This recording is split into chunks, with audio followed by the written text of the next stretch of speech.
Bom, gente, bom dia, espero que vocês estejam bem. Queria começar falando para vocês que eu não tinha respondido ainda a pergunta, eu acho que da Sara, sobre quando é que era a nossa prova, tá? Aqui eu tenho a lista de tópicos, não sei se vocês estão conseguindo ver, deixa eu aumentar um pouquinho.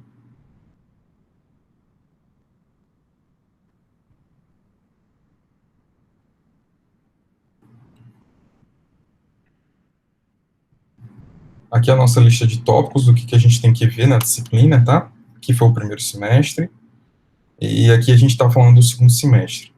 Bom, até agora a gente já conseguiu falar sobre equilíbrio de fases para componente puro, a gente conseguiu falar de termodinâmica para as misturas, que é aquelas propriedades parciais, não sei o quê, aquele blá blá blá lá, tá? Aqui a gente falou sobre equilíbrio químico, o que é o equilíbrio químico, quais são os critérios de equilíbrio, e aí especialmente no equilíbrio da energia livre de Gibbs, a igualdade da energia livre de Gibbs como sendo um critério de equilíbrio, o que é potencial químico, o que é fugacidade. Aí a gente conseguiu fazer, nas últimas aulas, agora mais recentemente, a gente conseguiu calcular, definir o que era fugacidade na fase vapor, fazer alguns cálculos, e aí a gente chegou mais ou menos até aqui. Só que antes eu tinha adiantado um tópico com vocês, que foi justamente o tópico de equilíbrio líquido-vapor, da idealidade, né? Então, o que a gente precisa ver antes da gente conseguir concluir e partir para a nossa prova? A gente precisa ver a aula de hoje, que a gente vai falar sobre esses 3 pontos, fugacidade na fase líquida, aplicações e fugacidade na fase sólida, ou seja, isso daqui são os tópicos que a gente vai ver essa semana, tá? Na semana que vem, a gente consegue, então, verificar a questão do equilíbrio líquido-vapor da não idealidade, especialmente com o que a gente vai definir hoje e na próxima aula. A gente vai conseguir fazer algumas contas com azeótropos e ver essa questão da solubilidade de gases em líquidos. Aí a gente consegue marcar a nossa prova, ok? Normalmente, a nossa 16ª aula deveria ser na quinta-feira, dia 28. Deixa eu escrever isso. Então, a 16ª aula da gente, a metade do semestre, é para contar no dia 28/1. Só que algumas aulas a gente está fazendo um esquema de eu passar o exercício e depois a gente tentar discutir juntos. Então, essa data aqui não está muito realista para o que a gente precisa. Então, se eu estou precisando dessas próximas 2 semanas, a gente vai pensar em marcar nossa prova entre o dia 9 e o dia 11, tá? Então, antes do carnaval, é o que a gente vai conseguir fazer a prova. Então, 9/2 ou 11/2. O que vai definir se é 9 ou 11/2? A quantidade de dúvidas que vocês forem tendo até lá. Então, se vocês tiverem muitas dúvidas, não, professor, a gente precisa de uma aula para poder tirar a dúvida. Aí a gente marca no dia 9, uma aula só para poder tirar a dúvida de vocês. Se não, aí a gente marca no próprio dia 9, já adianta para poder não pressionar muito o assunto da quarta P, ok?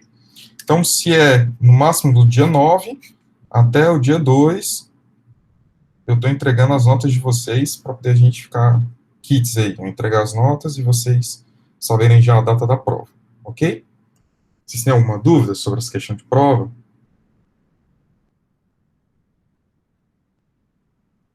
Aí é o mesmo esquema que a gente já vinha fazendo. Vou mandar a prova pelo Forms, certo?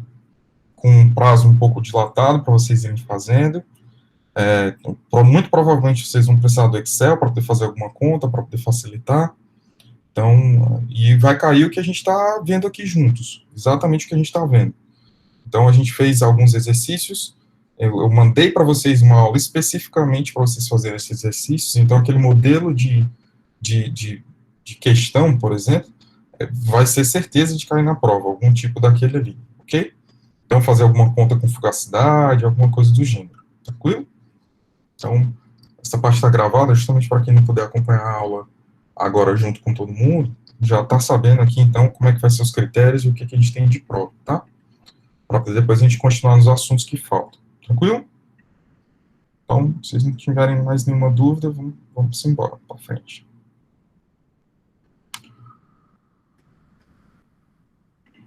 Vamos lá.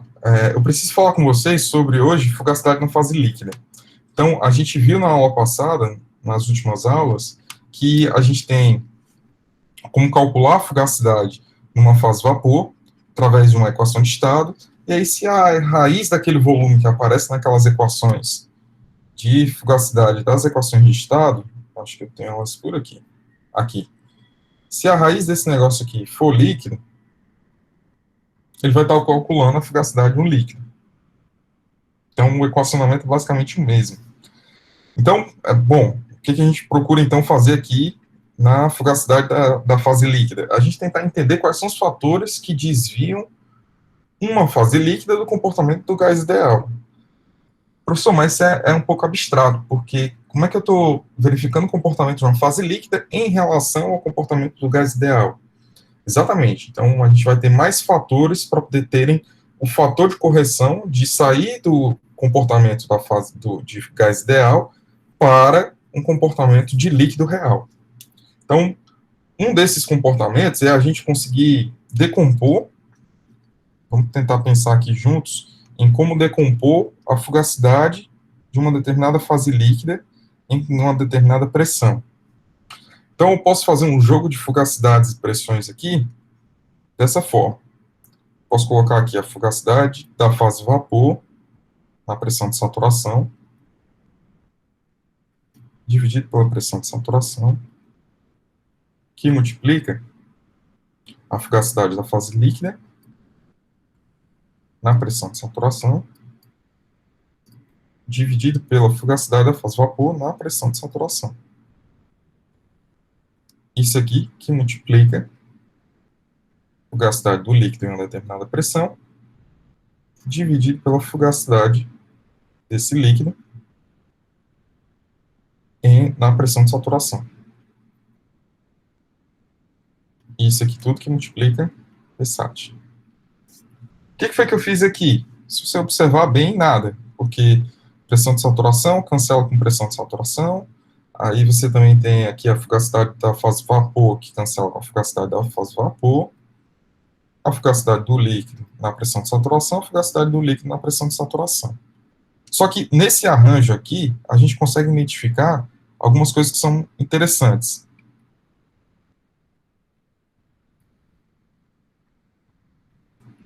Que coisas são essas? A gente consegue perceber que algumas dessas razões aqui, elas são conhecidas já. Essa daqui em especial.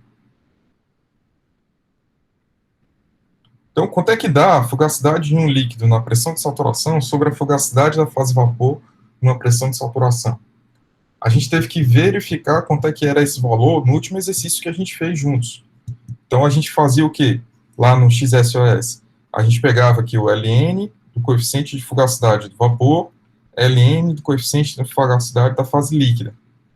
Aí depois a gente desenvolvia, a gente definia um ΔLn de φ. E a gente fazia esse ΔLn de φ ser zero. Ou seja, a gente fazia com que esses dois aqui, camaradas, fossem igual. Ou seja, se esses dois camaradas aqui forem iguais, a gente consegue, então, verificar que a fugacidade da fase vapor tinha que ser, o coeficiente da fugacidade da fase vapor tinha que ser igual ao coeficiente da fugacidade na fase líquida. E se você está na mesma pressão, ou seja, na pressão de saturação, você tinha fugacidade da fase vapor na pressão de saturação, que tinha que ser igual à fugacidade da fase líquida na pressão de saturação. Professor, por quê? Por que equilíbrio? Ou seja, para que o equilíbrio ocorresse, você tinha que ter essa igualdade. Então, se eu estou falando aqui na mesma pressão e temperatura, se eu estou falando das duas fases aqui que estão na condição de saturação para um componente puro, então, essa razão aqui tem que ser igual a 1. Ok?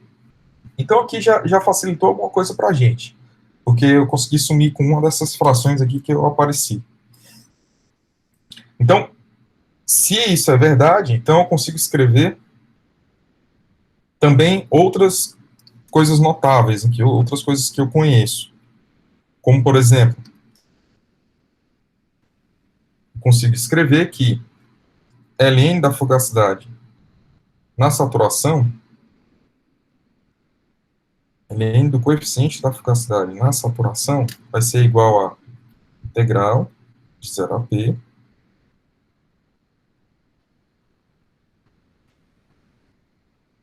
Z da fase vapor menos 1, multiplica dP sobre P. Onde é que foi que eu peguei isso? Eu peguei isso aí da definição do coeficiente de fugacidade que a gente conseguiu escrever, tá? Quando a gente foi definir o coeficiente de fugacidade através de estados correspondentes. Então, bom, consegui escrever essa primeira parte, mas eu ainda lembro que, se eu definir aqui a diferença da energia livre de Gibbs,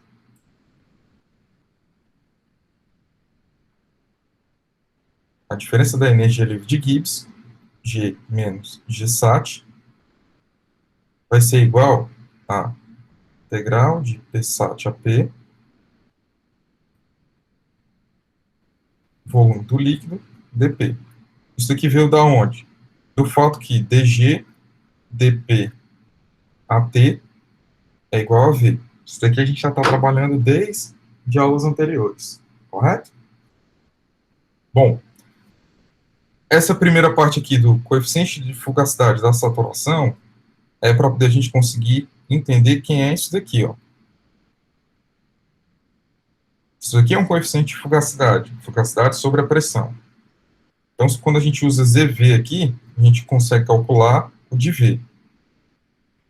Agora eu estou definindo uma outra expressão aqui para poder tentar achar um substituinte para essa razão, ok? Então, eu já sei agora quem é essa diferença de energias livres de Gibbs, ou seja, consigo reescrever aqui também essa mesma diferença de energia livre de Gibbs em função da definição do coeficiente de fugacidade. Então, aqui vai ser a razão dos coeficientes de fugacidade dessa condição, que é a fugacidade, então, normal, dividido pela fugacidade da saturação. Essas duas coisinhas aqui que eu estou usando são somente a definição de, primeiro, essa aqui em função da energia livre de Gibbs, e segundo, a própria definição do que é fugacidade, tá? Então aqui não tem nenhuma novidade, eu só estou juntando aqueles conhecimentos do que a gente já vinha trabalhando desde as últimas aulas, tá? Então eu posso utilizar essa igualdade aqui entre esses dois componentes para poder escrever o seguinte, que RT ln dessa diferença de fugacidade aqui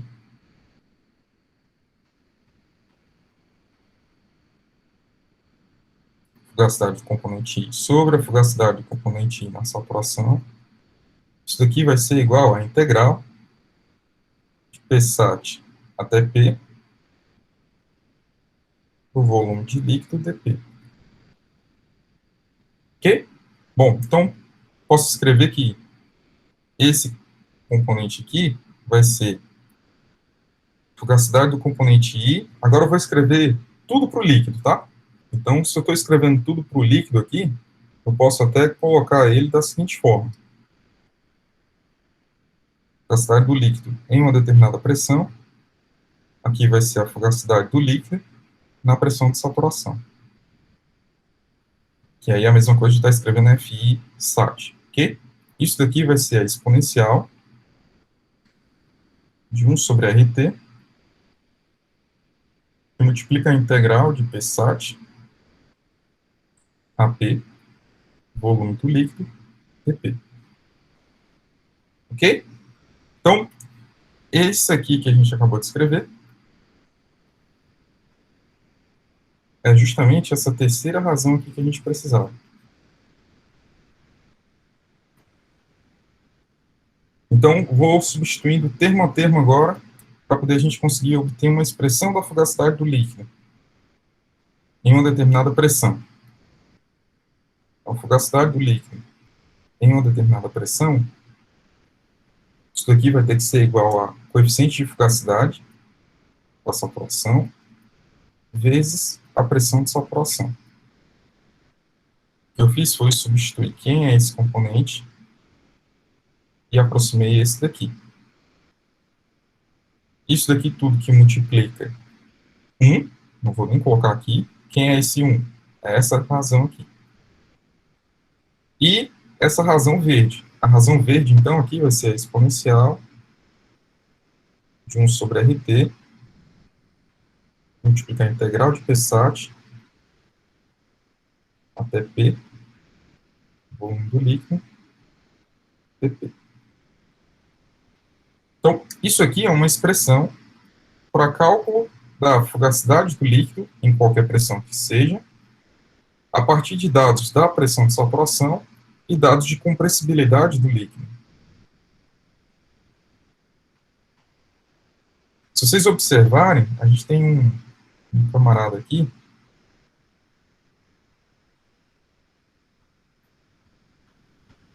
isso aqui é chamado de fator de Ponte.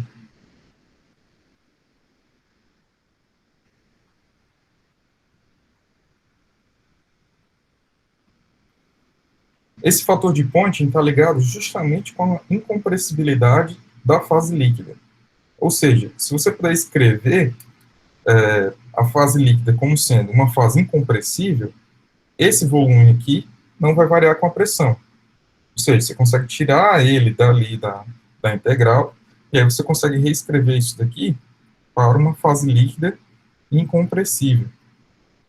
Então, a pressão de saturação, Psat, Psat, multiplica a exponencial. Essa integral aqui, então, vai ficar V, que multiplica P menos Psat, dividido por RT. Tudo bem? Bom, então, essa expressão é a expressão que calcula a fugacidade para a fase líquida de um componente puro de uma fase incompressível.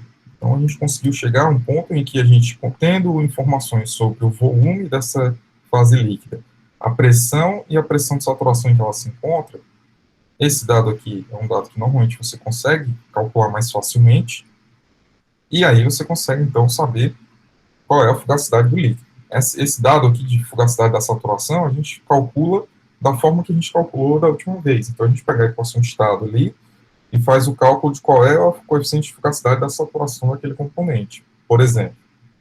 Ok? Então, essa fugacidade do líquido é importante para que a gente possa compreender quais são os fatores que afetam e que desviam o comportamento do líquido do comportamento de gás ideal. Um deles é a compressibilidade e o quanto você está longe da pressão de saturação do componente.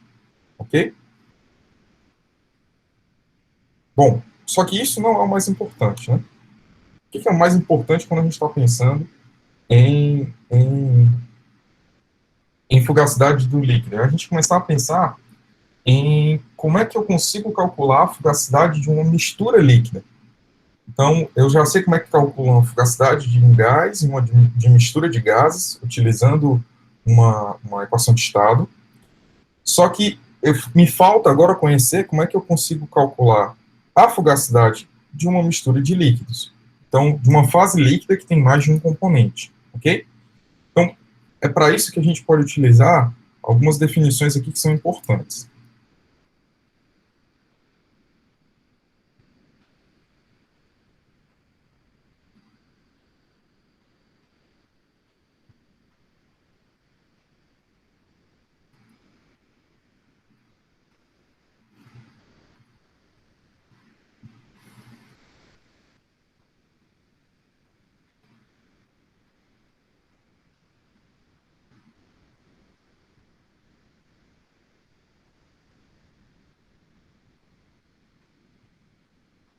Então, como é que eu calculo a fugacidade de uma fase líquida multicomponente?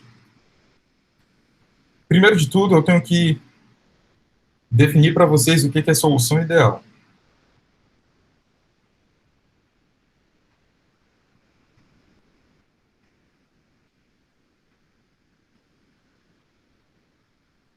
Eu já tinha falado isso em algum ponto anterior, mas aí eu vou repetir agora com mais detalhes.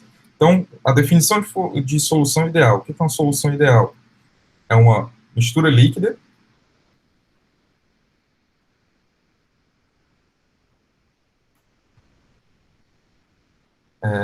que se comporta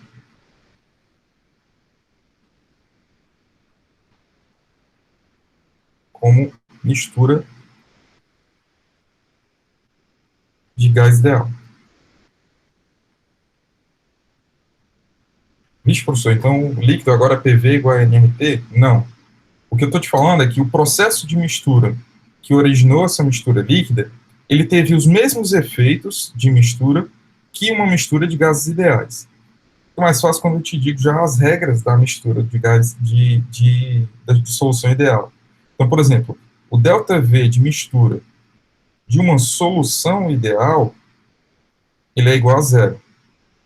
Ou seja, você não tem dilatação nem contração da mistura dos dois volumes. Então, se você tem 10 ml do componente 1 e 10 ml do componente 2, na hora que você junta um com o outro, você obtém de retorno exatamente 20 ml. Isso daqui é exatamente também a forma que os gases ideais se misturam. Se você tem 10 ml de um gás ideal e 10 ml do outro gás ideal, em uma dada pressão e temperatura, quando você junta os dois, vai te retornar 20 ml. Exatamente a mesma coisa. Outra questão que é tranquila para poder você entender é que o ΔH de mistura da solução ideal vai ter que ser igual a quanto? Pense aí. Se o ΔV é zero, ou seja, não tem interações tão diferentes assim, quanto é que tem que ser o valor de ΔH para essa mistura? Se você parar para pensar bem aí, você vai perceber que ele não pode ter interação. O que é gás ideal? Um gás que não tem interação entre as moléculas. Se não tem essa interação entre as moléculas, tanto faz se é a molécula do componente A ou B, não vou ter diferença de interação com elas. Então, o ΔH de uma mistura de solução ideal, ela é zero também. Então, quando você adiciona 10 ml de um componente com 10 ml do outro componente, não tem processo de aquecimento ou resfriamento, você não tem geração de calor por causa das novas ligações intermoleculares. Ok? Vamos lá. Ah, professor, então é tudo zero? Não, não é tudo zero. Se a gente for parar para pensar bem, vamos falar então agora do ΔS de mistura de uma solução ideal. ΔS de solução de mistura, ou seja, a variação de entropia devido ao processo de mistura, ela sempre vai ocorrer, só que ela não vai ocorrer por causa das forças intermoleculares, mas ela vai ocorrer por causa de efeitos combinatórios. Aí esse efeito combinatório é calculado dessa forma, menos R, somatório de xi, ln de xi. O que é isso daqui? Levando em conta de que antes você só tinha componente A.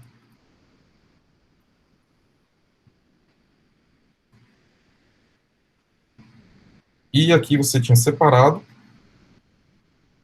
componente B. Quando você juntar esses dois componentes, o número de estados possíveis, ou seja, a entropia, se a gente for parar para pensar aqui na entropia de um ponto de vista microscópico, né? O número de estados possíveis, ou seja, o número de fotos que você pode tirar diferentes desse sistema com a movimentação das moléculas, aumentou muito, só porque você tem agora mais dois componentes, mas não só mais dois componentes aqui, mas porque eles são diferentes. Então, se eu trocar aqui o azul pelo vermelho, é outro estado possível.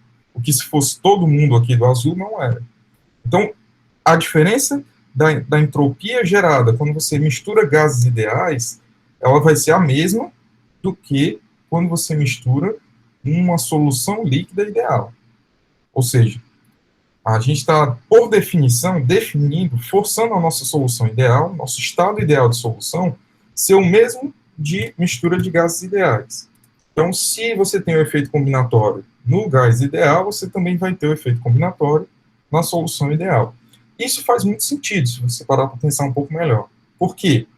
Porque quando você mistura aqueles dois componentes, é como se você estivesse pensando num baralho de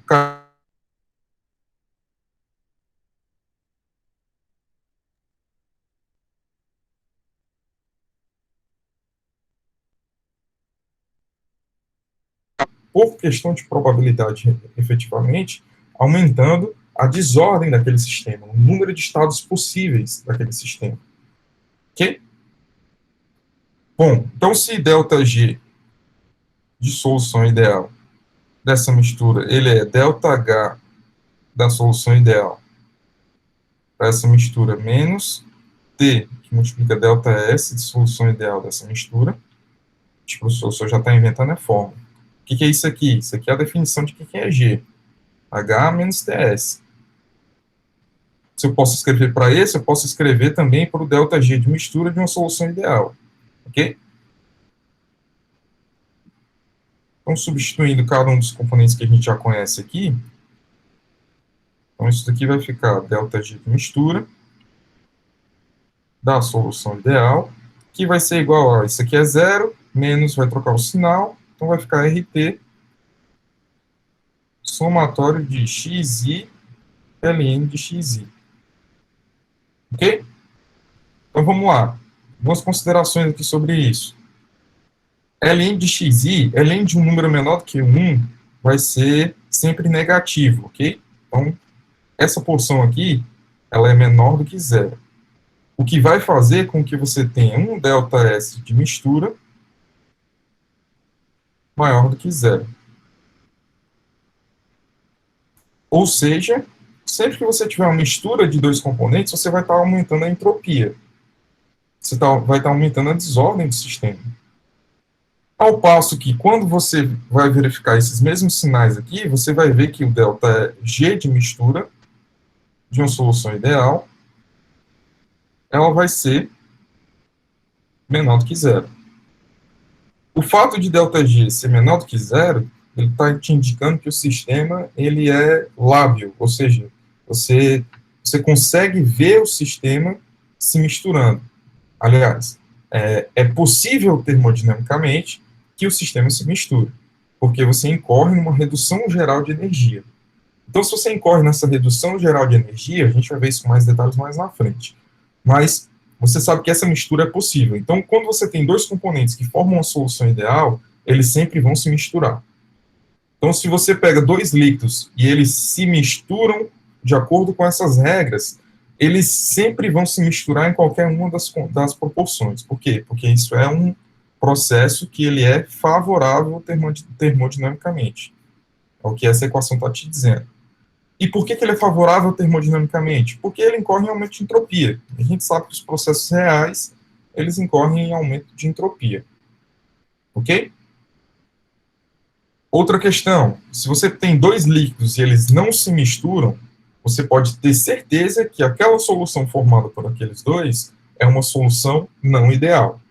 Então aqui é meio que a lógica, né? Eu já fiz aqui o P implicar em Q, então o não P implica em não Q também. Tá? Então, bom, dito isso aqui, colocado a definição do que é a solução ideal, a gente consegue então começar a definir algumas coisas aqui.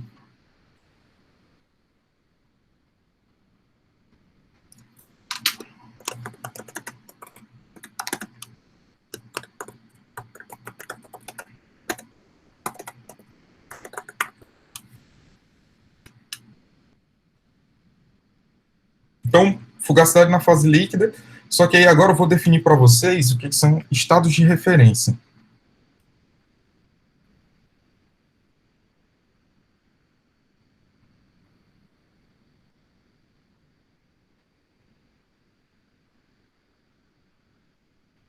E o que são esses estados de referência? Bom, primeiro é o estado de Lewis-Handel,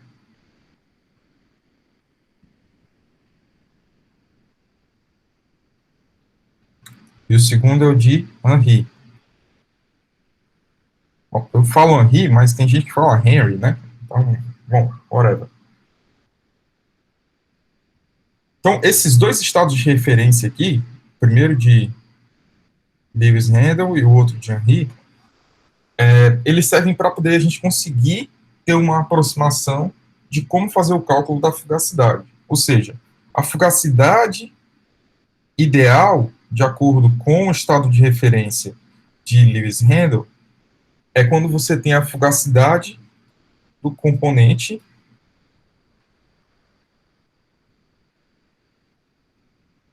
no seu estado puro. Então, o que determina a prevalência do estado de referência de Lewis-Handel é quando você sabe que a fugacidade do componente na solução ideal ela é considerada como sendo a fugacidade do componente puro. Esse estado de Lewis-Handel é também chamado de estado dissoluto, dissolvente.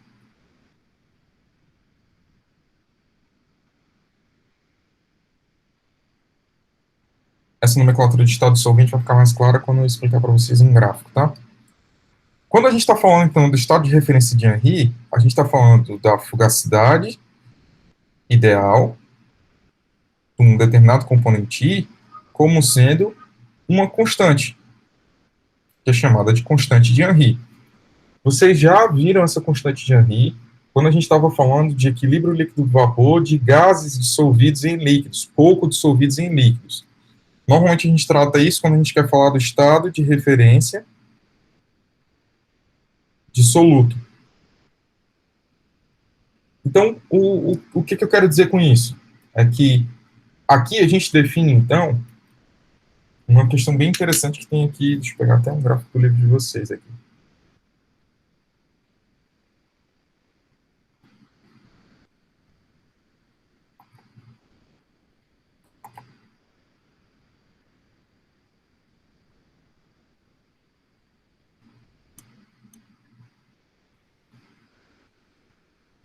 Ok, então, deixa eu explicar esse gráfico aqui para vocês. Nessa região aqui, essa faixazinha aqui que eu estou pintando de amarelo, isso daqui é como se fosse o estado de referência de Henry. E essa parte aqui que eu estou pintando de azul é o que se refere ao estado de referência de Lewis Handel. Por que elas são retas?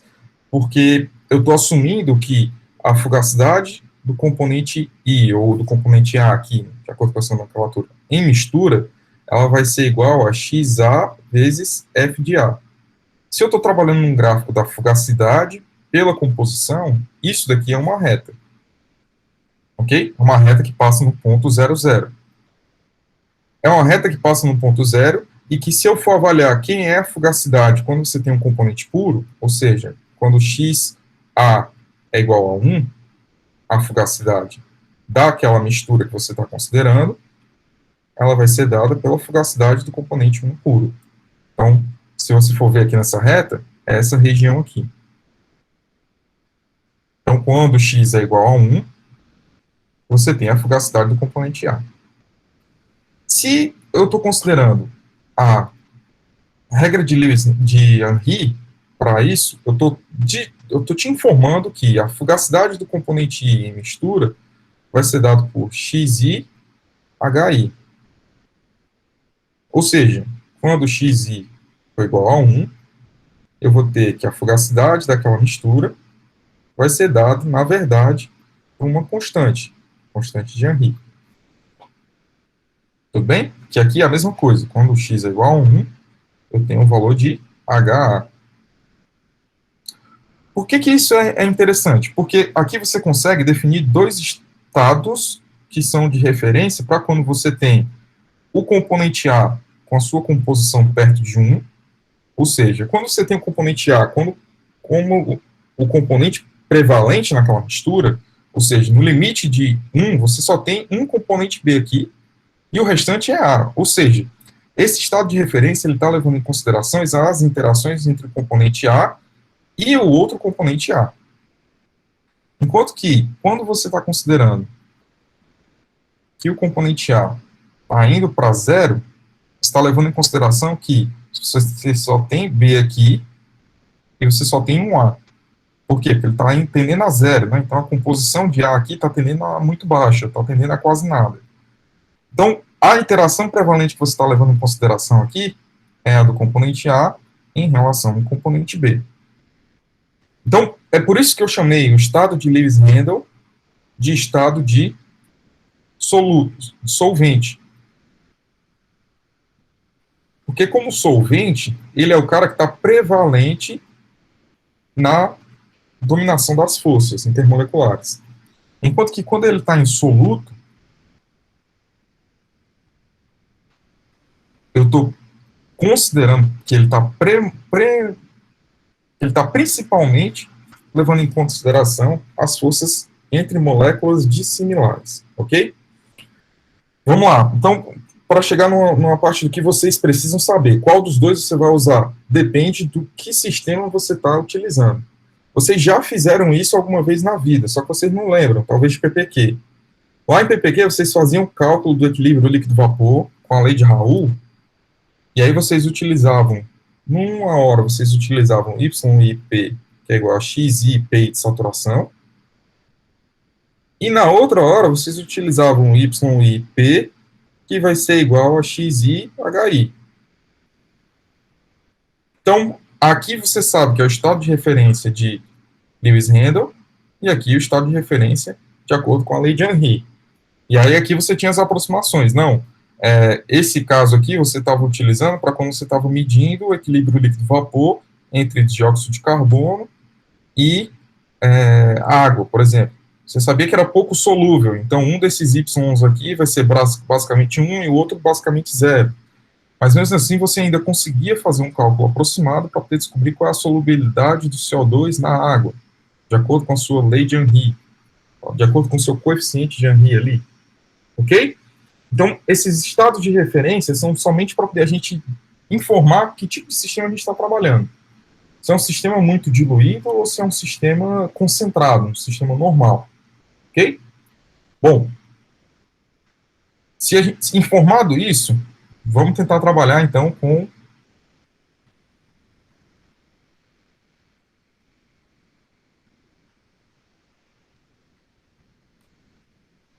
informado isso, vamos tentar trabalhar com o sistema na lei de Lewis-Handel, para a gente fazer a definição de um camarada aqui que a gente precisa dele. Então, vou definir para vocês o que é o coeficiente de atividade.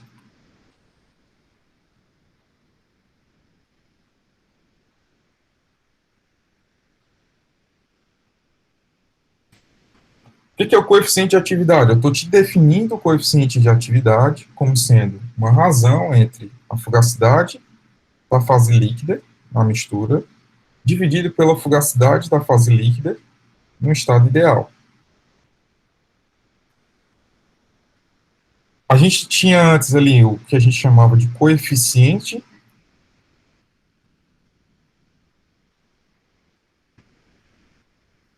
de fugacidade. E aí a gente tinha a definição do coeficiente de fugacidade, FI, como sendo igual a fugacidade do componente I na mistura, dividido pela pressão. Qual é a ideia do coeficiente de fugacidade?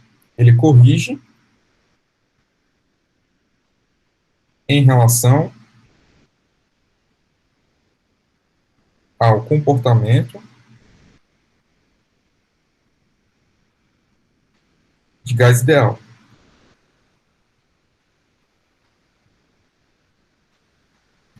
O que é a ideia, então, do coeficiente de atividade? É você ter um fator de correção, ou seja, o coeficiente de atividade ele corrige em relação ao comportamento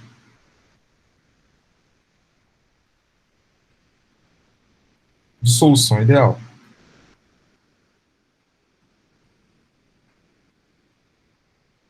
Opa, as coisas começaram, então, a ter um paralelo, né? Então, a gente viu que a gente desenvolveu um equacionamento, uma forma de cálculo do coeficiente da fugacidade, e que esse camarada ele vai te corrigir em relação ao comportamento de gás ideal. Ou seja, se você tem um gás ideal,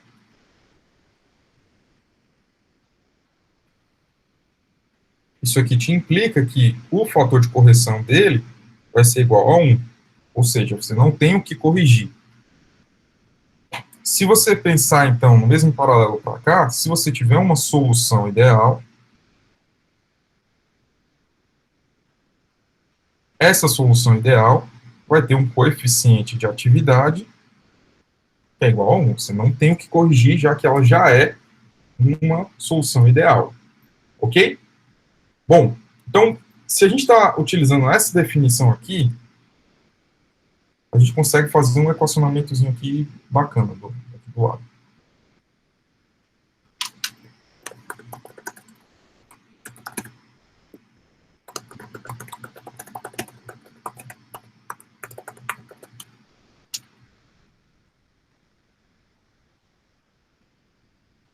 Ok, então, se eu tenho aqui fugacidade na fase líquida, estou trabalhando agora com a fugacidade na fase líquida, então eu vou pensar aqui em termos de energias livres de Gibbs, para que a gente possa ter um equacionamento similar ao que a gente desenvolveu para a fugacidade. Então, na fugacidade, eu sei que quando eu tenho aqui a diferença da energia livre de Gibbs menos a energia livre de Gibbs de gás ideal, eu sei que isso daqui é RT ln do coeficiente da fugacidade. Se eu estou falando de misturas, eu estou pensando em parcial. Então, se eu estou falando de misturas e estou pensando em propriedade parcial, isso aqui eu posso transformar em G parcial residual igual a RT ln da fugacidade do componente I, chapeuzinho. Vou fazer isso devagar, tá? Para vocês entenderem.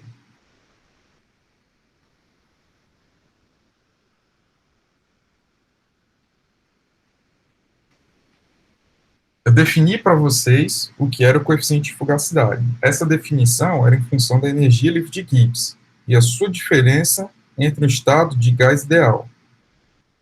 Isso daqui, então, estava escrito como sendo RT que multiplica um coeficiente da fugacidade. Isso daqui tudo eu estou falando para componente puro. Observa que não tem barrinha e não tem um chapeuzinho. Lembra da nossa nomenclatura. Então, se eu coloco agora esse componente dentro de uma mistura, eu tenho que falar agora de G parcial, porque eu estou falando dela na mistura, que vai ser igual a RT, desculpa, aqui tem LN, né?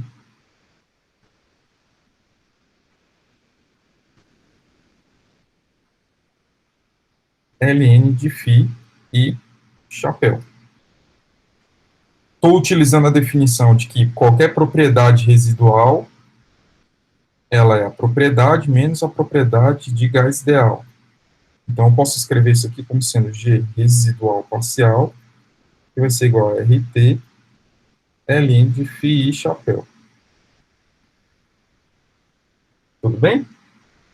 Bom, então eu sei que ln de φ e chapéu, isso aqui é um chapéu, tá? Ele é a propriedade parcial residual da energia livre de Gibbs. Então, deixa eu fazer essa conta para o coeficiente de atividade.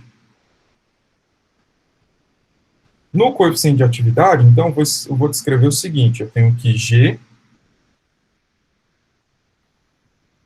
parcial, que vai ter que ser igual a, eu tenho aqui uma função da temperatura, mais RT, Ln da fugacidade na mistura, componente I na mistura, e aqui eu vou escrever GI parcial de solução ideal. Vou ter aqui uma função que só depende da temperatura, mais RT. Se isso daqui é o da solução ideal, eu vou considerar aqui, então, o estado de referência de Lewis-Handel, que aí eu não escrevo aqui FI ideal. Eu vou escrever já ln de xi f de i. FI é o do componente puro. Não estou considerando Lewis-Handel, essa não foi a hipótese de Lewis-Handel, que o F ideal é igual a xi FI. Bom, então se eu subtrair um do outro aqui, eu vou ter G parcial menos G parcial de solução ideal. Isso aqui só depende da temperatura, e a temperatura é o mesmo. Então vai ficar RT, que multiplica ln de FI chapéu sobre xi FI. Que quando você considera o estado de Lewis-Handel, o gama, que por definição é FI chapéu sobre FI ideal, isso daqui vai ser igual a FI chapéu dividido por xi FI. Além disso, você sabe que uma propriedade em excesso vai ser uma propriedade menos a propriedade de solução ideal. Ou seja, isso aqui vai ser G parcial em excesso, que vai ser igual a RT ln de gama I. Olha aí que bonitinho. A gente obteve duas expressões que são expressões irmãs. Essa expressão aqui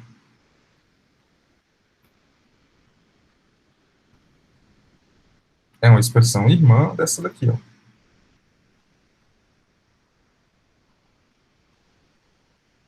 se você for dislexo que nem eu, você vai dizer, professor, é a mesma coisa.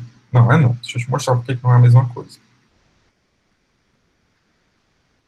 G parcial residual vai ser igual a RT, Ln de fugacidade do componente I na mistura. O que é cada uma dessas coisas? Então, vamos lá. Isso aqui indica propriedade em excesso. Se isso daqui é uma propriedade em excesso, isso daqui vem da derivação que ME é igual a M menos M de solução ideal. Ou seja, é a medida da diferença da propriedade real, isso aqui é a propriedade real, e isso aqui é a propriedade de solução ideal. Isso daqui a gente acabou de definir, é o coeficiente de atividade. E aí essa expressão é aquilo que eu estava te falando. O gama, ou seja, esse coeficiente de atividade, é quem corrige o comportamento de solução ideal, de solução real, para o comportamento de solução ideal. Ou seja, isso daqui é a medida do desvio, e aqui eu estou transformando num número que é mais útil do que eu medir em GE. Similarmente, aqui você tem R, que é a propriedade residual. Essa propriedade residual vem da definição que a gente já fez lá de propriedades, que é M menos M de gás ideal. Está medindo a diferença entre a propriedade real e a propriedade de gás ideal.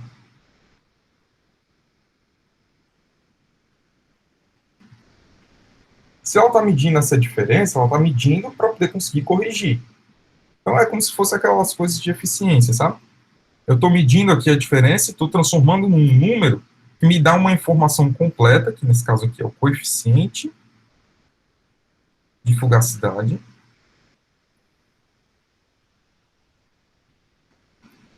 E aí, óbvio aqui que eu já estou definindo o coeficiente da fugacidade do componente I na mistura. E ele mede, então, aqui o desvio do comportamento em relação ao gás ideal. Ok? Então, o que tem de interessante aqui para a gente comentar ainda sobre o gama? O gama, se você tiver uma solução ideal, o valor dele é igual a 1. Por quê? Se a solução é ideal, a diferença entre a propriedade e a propriedade de solução ideal é zero, ou seja, G é zero, e aí você vai ficar Ln de gama, que é igual a zero. Então, gama vai ser igual a 1. Bem? Além disso, se você estiver pensando para componente puro, gama é não definido.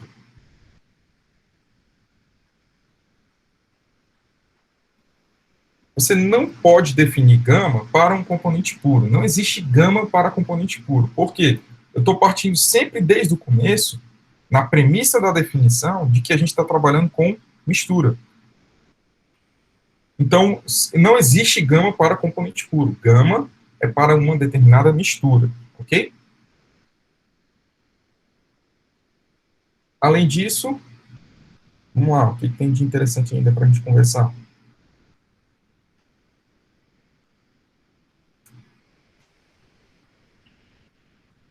Se eu posso escrever, então, pegando essas duas equações aqui que a gente está trabalhando, né? Então, eu tenho aqui que GE parcial vai ser igual a RT Ln de gama I. Ou seja, eu posso reescrever essa expressão como sendo o seguinte: Ln de gama I vai ser igual a RT que multiplica G parcial em excesso. Ei, que eu fiz besteira aqui, peraí.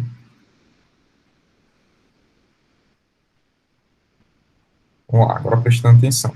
G parcial em excesso dividido por RT. Olha aí, sem dificuldade, professor. Ou seja, eu consigo reescrever isso aqui como Ln de gama I, que vai ser igual a essa barrinha aqui, que está atrapalhando a vida de vocês. Essa barrinha, o que ela quer dizer? Ela quer dizer a propriedade parcial. Por definição, a gente sabe que a propriedade parcial ela é a derivada de GE em relação a DNI, mantendo pressão, temperatura e as demais composições constantes. Vocês já me ouviram falar isso. Então, Ln de gama I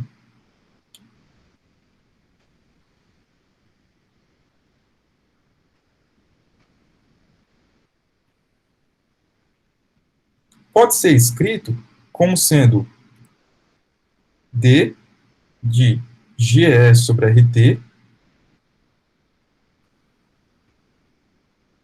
DNI, dada uma pressão, temperatura e composições constantes. Ok? E aí, a gente pode fazer a mesma análise para os residuais, vai ser igual a RT, Ln do coeficiente de fugacidade numa determinada mistura. A gente pode reescrever que isso daqui vai ser Ln do coeficiente de fugacidade daquela mistura, de dg, aqui no caso é residual sobre RT,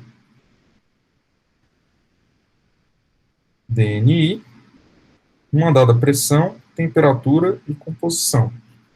O que essa derivada está te falando? Estou falando através dessa derivada que o coeficiente de atividade é a propriedade parcial de GE sobre RT.